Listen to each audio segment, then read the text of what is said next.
Welcome back to another episode of Rock Boys Football Deal. Billy Napier, the Florida Gators, heading on the road to play Texas. And I'll say this about Florida.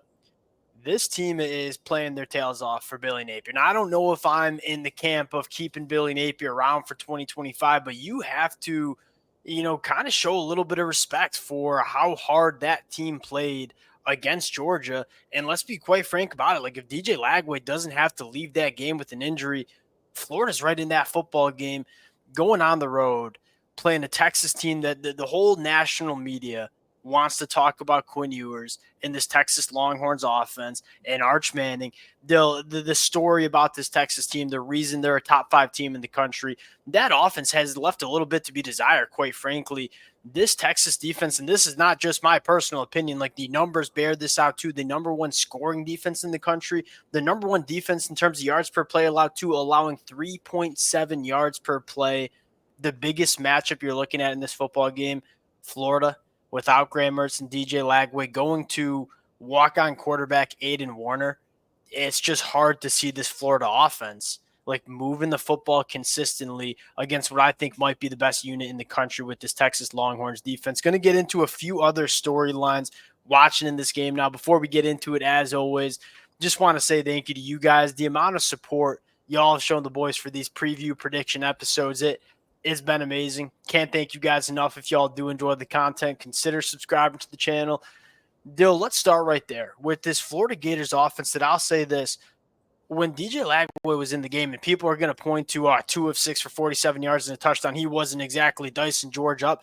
No, but he was opening up this offense. Like, Florida was running the football quite well. They were hitting some explosive plays in the passing attack. When DJ Lagway left the game, it just turned into so one-dimensional. And it's not a shot at Adam Warner, but he's not a starting caliber SEC quarterback. And all of a sudden, like, Georgia had no fear about what Florida could do pushing the ball down the field. They were loading the box. Florida all of a sudden could not run the football.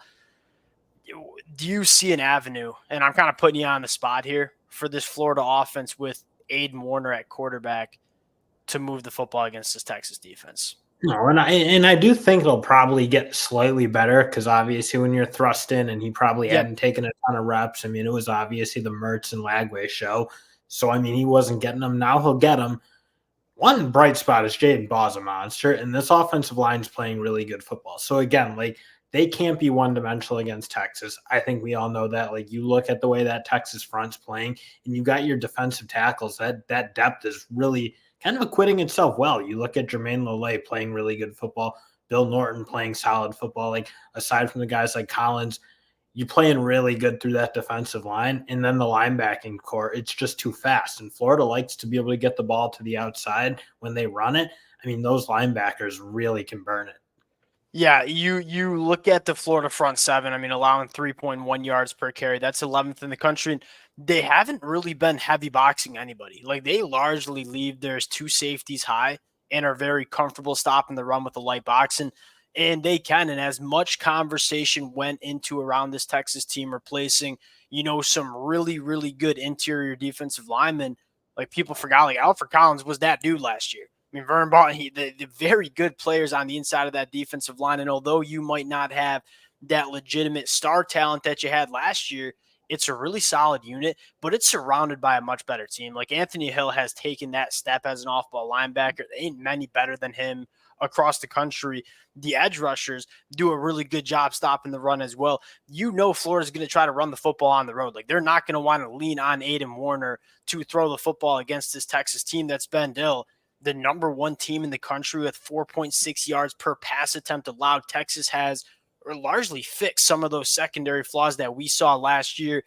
I look at it and just say that's probably the biggest mismatch here. Now, Florida's offensive line, I'll give Billy Napier and this coaching staff some credit. Like, it looks like a significantly improved offensive line. Just unfortunately, you look at the quarterback position being such a massive question mark. It is hard to see Florida go on the road and move the football against the Texas Longhorns defense that statistically and with the eyeball test It's one of the best units in the country.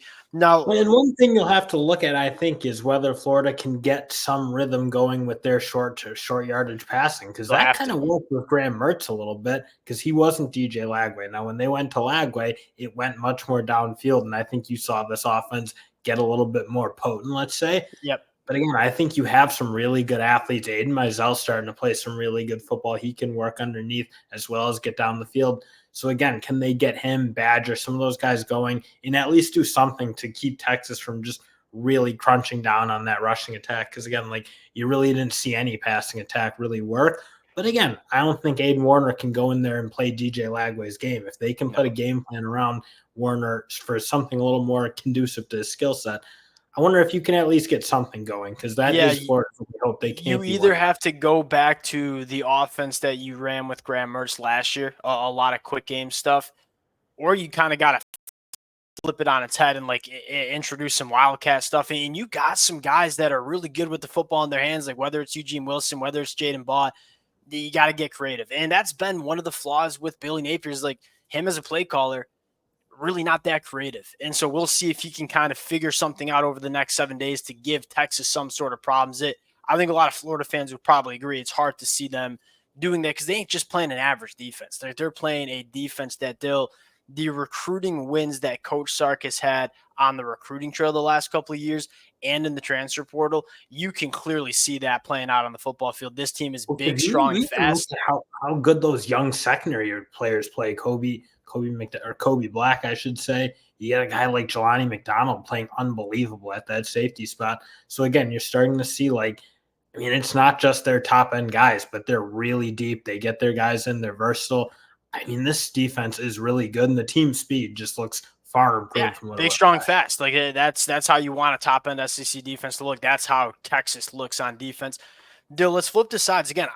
Florida on defense, it just got really hard. Like when you have an offense that's going 3 and out pretty much every time they touch the football, like at some point they just kind of broke down.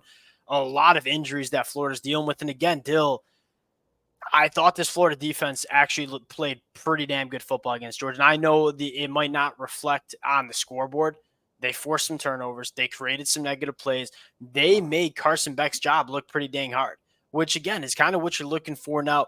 I want to focus a little bit more on this Texas offense that, look, it's scoring 32.6 points per game. That's 12th best in the country. Like, we're kind of being nitpicky, but I do feel like Texas fans would probably agree with this sentiment that there's another gear for this Texas offense to reach. How do they reach that? Dill, I'm going to go to the unit that I had the most confidence in heading into 2024, and that's the offensive line. Look, we know Coach Sark's offense, especially the passing attack, has some longer developing concepts that they like to lean on. When you want to do that, you got to make sure you're holding up the pass protection. Over the last 2 games, again, this is a good unit. Like on paper, we've seen them before the Georgia game. I was on here saying I think it's the best offensive line in the country. Now, I still think it can be the best offensive line in the country, but it's got to play to that level heading into this matchup against Vanderbilt. 4 sacks, 9 tackles for loss. Like in no world should Vanderbilt be creating that many negative plays. Against Georgia was an utter disaster. 7 sacks, 10 tackles for loss. That's where I'm looking at. Like Florida has some dudes that can get after the passer and be disruptive. Can this Texas offensive line get back to form? Because if it does, and you give Quinn Ewers clean pockets, you know he's going to push the ball down the field successfully. They got too much talent at the wide receiver room, but you got to look for a step from this offensive line here. And Florida's going to be able to challenge this team on defense. Like, they're starting to play good ball on that side as well. Like, again, you talked about it. Like, this team in general, obviously the quarterback position is going to hold them back. Like, elsewhere on the offense and this defense, they're playing well. So that is where I think you can learn something about Texas in this football game, because if they kind of play I want to say they were sloppy against Vanderbilt, that they were inconsistent. It was sloppy. I would say it's sloppy. It didn't feel like they ever totally got their rhythm. Like, Texas needs to probably get back to that at some point before the playoffs, or if they're going to make the playoffs, because again, they have good teams heading down the stretch. In Florida, you'll get a sense, because I think the secondary is very, very good. I think if you make mistakes, they'll capitalize on it. They did a good job against that with Florida. And you're right. They're starting to get a little bit more pressure on the quarterback, which was something for a couple of years now. And I think it's been really disappointing from Florida. And we know Florida's going to dial it up a little bit. Like they're going to send pressure from a lot of different areas on the football field. And quite frankly, that's what Texas has been struggling with the most, like some delayed linebacker blitzes, the communication within the offensive line. That's what I want to see get better. That's what I love most about this Texas offensive line. It's a well-gelled group. Like these guys have played a lot of football together over the last couple of years. The last two games, they just they've had bad games. They've had off games. Now coming off a bye, can you kind of fix some of those problems on the offensive line? That's what I'm looking for. Dill, again, when Quinn Ewers is clean, we know what he can do. DeAndre Moore stepping up in a big way. Like I feel like Texas is kind of finally starting to really figure out who we want to run this offense through, especially with Isaiah Bond going out with the injury. Like there's a little bit more of a clear picture of who are our playmakers, who do we want to run this offense through. It took Coach Sark maybe a little bit of time to figure that out with the Isaiah Bond injury.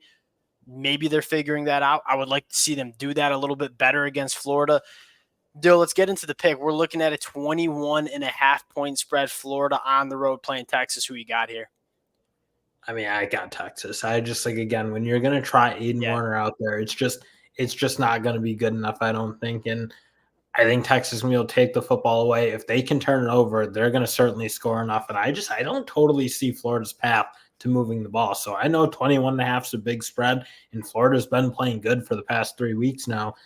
I just don't know how they can. I mean, DJ Lagway had a lot to do with, I think, what some of the Florida resurgence, let's say. So without him, 100%. I have a lot of questions. It's really hard to trust the quarterback position right now with Florida going on the road. And I think, secondly, there's some serious depth concerns with this Florida defense. And if you have an offense that can't stay on the football field, then the time of possession is going to be so much weighted towards Texas's favor, which you kind of assume going into this game, and you give Coach Sark, Quinn Ewers, enough times to touch the football, they're going to dial it up. They're going to hit their plays.